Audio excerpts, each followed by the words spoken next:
Known for being the real culprits for the chemical attacks on Syrian civilians, al-Nusra, simply a faction of al-Qaeda at war with the Syrian government, launched rocket strikes on the Russian embassy in Damascus. The rockets were likely those supplied by U.S. forces a year ago to the decimated numbers of moderate rebels. Al-Nusra chief Abu Muhammad al-Jilani had just called for attacks on Russian civilians and soldiers. He declared, "If the Russian army kills the people of Syria, then kill their people. And if they kill our soldiers, then kill their soldiers. An eye for an eye," Jilani said in an audio recording released just before the attacks. The detonation of shells at the Russian embassy interrupted a demonstration of supporters for Putin and Assad. No injuries were reported. In the previous 24 hours, the Russian Air Force had made 88 sorties, hitting 86 Islamic State targets. In response, Jilani called on the heroic Mujahideen in the Caucasus to attack Russians. He also offered a bounty for whoever kills Bashar al-Assad and ends his story, even if he is of his own people and family. In addition, he offered a reward for the assassination of Hassan Nasrallah, the leader of Hezbollah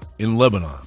While Russia bombs the anti-Assad forces, Washington continues to fabricate the existence of a moderate rebel army, even brandishing the illusion of rebels with an airdrop of weapons and Toyota trucks. According to Public Radio International, when the U.S. State Department resumed sending non-lethal aid to Syrian rebels, the delivery list included 43 Toyota trucks. Hiluxes were on the Free Syrian Army's wish list. Ubay Shabander, a Washington-based advisor to the Syrian National Coalition, is a fan of the truck. Specific equipment like the Toyota Hiluxes are what we refer to as force enablers for the moderate opposition forces on the ground, he added. Shabander said the U.S. supplied pickups would be delivering troops and supplies into battle. Some of the fleet will even become battlefield weapons. Meanwhile, the regional chaos festers as Israel continues to attack Syrian targets in the Golan.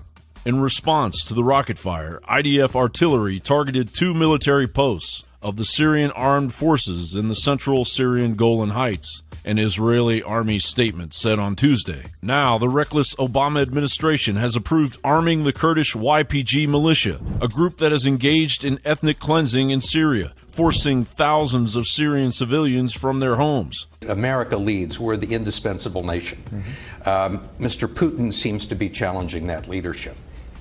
In what way? What a tangled web President Obama weaves as he is smack dab in the middle of a proxy regional war that could escalate at any moment as our supposed enemy ISIS utilizes and leaves a trail of evidence of treasonous U.S. battle supplies in the wake of Putin's unyielding assault on anti-Assad forces. It's no wonder that Obama needs a fiction writer as the White House National Security Advisor, because I imagine it'd be pretty difficult to explain to the public or to convince the public that it's a good idea to arm al-Qaeda terrorists in Syria.